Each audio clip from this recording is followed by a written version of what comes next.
Assalamualaikum warahmatullahi wabarakatuh. Perkenalkan, nama saya Yesi Rahayu, kelas MD 403. Di sini saya akan mempresentasikan ujian akhir semester mata kuliah Perekonomian Indonesia dengan dosen pengampu Bapak Octavian Cahyadi Sardin MM. Yang pertama, investasi. Tujuan investasi adalah menghasilkan keuntungan secara finansial, melindungi dari inflasi, menambah penghasilan, menjamin keuangan masa yang akan datang, serta mengembangkan usaha. Perbedaan tujuan investasi individu dan perusahaan. Keuntungan finansial bagi individu adalah fokus pada pertumbuhan aset pribadi dan pendapatan pasif. Bagi perusahaan yaitu meningkatkan laba dan nilai perusahaan melalui ekspansi atau diversifikasi. Proteksi nilai bagi individu adalah melindungi kekayaan dari inflasi, mendukung keuangan keluarga. Bagi perusahaan adalah mengatasi risiko pasar dan memastikan stabilitas modal bisnis. Dari tujuan finansial spesifiknya, bagi individu adalah pembiayaan pendidikan, pembelian aset, dana pensiun, liburan, dan lain-lain. Bagi perusahaan, yaitu pembiayaan operasional, inovasi produk, penelitian, dan pengembangan ekspansi. Jangka waktu investasi bagi individu disesuaikan kebutuhan. Jangka pendek adalah liburan, jangka panjang bisa untuk pensiun. Oleh perusahaan didominasi investasi jangka menengah panjang guna keberlanjutan dan pertumbuhan. Sumber dana investasi bagi individu adalah penghasilan pribadi, tabungan, atau warisan. Bagi perusahaan, sumber dana investasi berupa laba usaha, dana pemegang saham, penerbitan saham atau obligasi, pinjaman bank. Resiko bagi individu dilihat dari profil risiko pribadi, cenderung berhati-hati. Untuk perusahaan bisa ambil risiko lebih tinggi untuk pertumbuhan. Perbedaan investasi individu dan perusahaan. Untuk individu berinvestasi dengan tujuan mencapai kebebasan finansial, mengamankan dana pensiun, membiayai kebutuhan masa depan, atau memperoleh passive income. Profil risiko dan cakupan investasi cenderung lebih personal dan sesuai dengan tahapan hidup. Investasi bagi perusahaan adalah sebagai bagian dari strategi bisnis untuk meningkatkan nilai perusahaan, memperbesar pangsa pasar, menjaga kesinambungan operasional, serta memaksimalkan laba pemegang saham. Investasi juga digunakan untuk efisiensi produksi, inovasi, akuisisi, maupun ekspansi bisnis ke pasar baru. Kesimpulannya, setiap investasi baik individu maupun perusahaan harus memiliki tujuan investasi yang jelas agar strategi investasi dapat disesuaikan dengan kebutuhan dan profil risiko masing-masing. Hal tersebut dapat membantu memaksimalkan hasil investasi sekaligus meminimalkan risiko yang muncul di masa depan. Yang kedua, produk yang diperdagangkan di pasar modal. Yang pertama yaitu saham. Saham adalah surat berharga yang menunjukkan bukti kepemilikan atau suatu perusahaan. Pemilikan saham berhak atas dividen, pembagian laba, dan potensi keuntungan dari capital gain, kenaikan harga saham.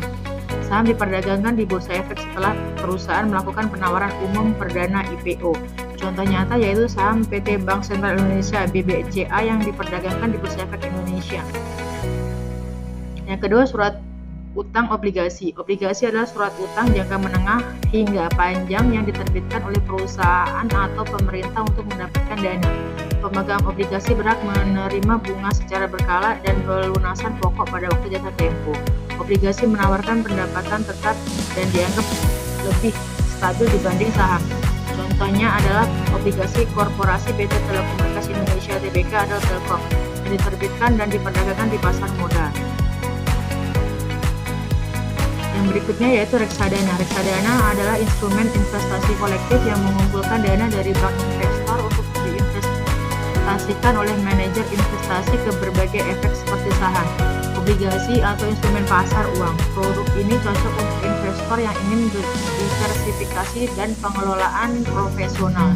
Contohnya yaitu reksadana saham Mandiri Investa Atraktif yang dikelola oleh Bank Mandiri Manajemen Investasi. Ketiga produk ini menjadi pilar utama pasar modal, masing-masing menawarkan profil risiko dan potensi keuntungan yang berbeda, sehingga dapat disesuaikan dengan tujuan dan kemampuan investor. Yang ketiga yaitu Bursa Efek Indonesia. BEJ dan BES adalah dua bursa efek utama yang sebelumnya beroperasi secara terpisah di Indonesia, di mana BEJ fokus pada perdagangan saham dan BES lebih pada obligasi dan derivatif. Pada 1 Desember 2007, kedua bursa ini melakukan merger menjadi Bursa Efek Indonesia guna meningkatkan efektivitas operasi dan likuiditas pasar modal nasional. Penggabungan ini bertujuan menyatukan pasar modal menjadi satu entitas yang lebih efisien, meningkatkan volume dan kualitas perdagangan efek, serta memberikan pelayanan yang lebih baik kepada investor dan emiten. Bank Indonesia berperan sebagai bank sentral negara, bukan sebagai lembaga pengelola pasar modal secara langsung, namun BI memiliki fungsi penting dalam sistem keuangan nasional yang berdampak pada pasar modal. BI mengatur moneter menjadi stabilitas sistem keuangan dan menentukan kebijakan suku bunga serta likuiditas perbankan yang menjadi faktor eksternal signifikan pada pasar modal.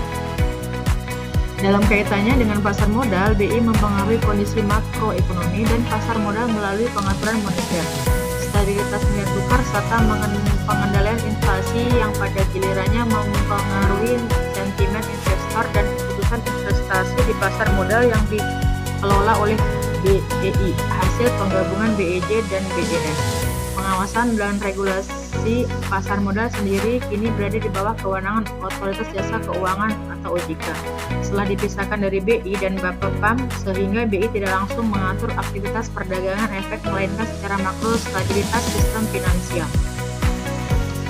Kesimpulannya, Bursa Efek Jakarta dan Bursa Efek Surabaya berperan sebagai pelaksana mekanisme perdagangan efek yang kini terintegrasi menjadi Bursa Efek Indonesia, sementara Bank Indonesia sebagai bank sentral menjaga stabilitas ekonomi makro yang menjadi lingkungan fundamental bagi berfungsinya pasar modal.